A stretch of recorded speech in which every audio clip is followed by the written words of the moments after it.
And this is the last 36-inch cooktop we're going to look at. And I like saving the best for last.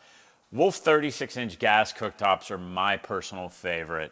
And the big reason is the flexibility. You're going to have a high output 18,000 BTU burner in the left front, but you're also going to have capability on all the burners to go into an extra low setting. This particular top is their transition top. So when I were to turn this and this would be powered up, you would be able to see this illuminated. They also make this in a professional series that you can put the traditional Wolf red knobs with a stainless steel trim going around the perimeter, or you can change it to black, which is a nice option.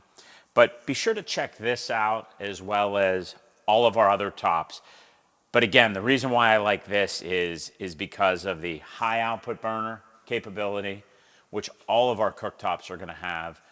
The Thermidor would be number 2 because it's got 2 extra low burner options.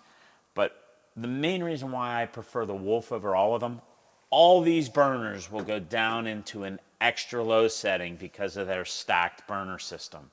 So you'll have a high output coming out at the top. As soon as you take it into extra low, that top portion of the burner will extinguish, and then you'll just have the bottom flame, which would be that 500 BTU capability on their top. And they've got that across all their ranges as well as cooktops. So be sure to comment below. We kind of went over it pretty quick. There's a lot more we could talk about, but all in all, this is our favorite.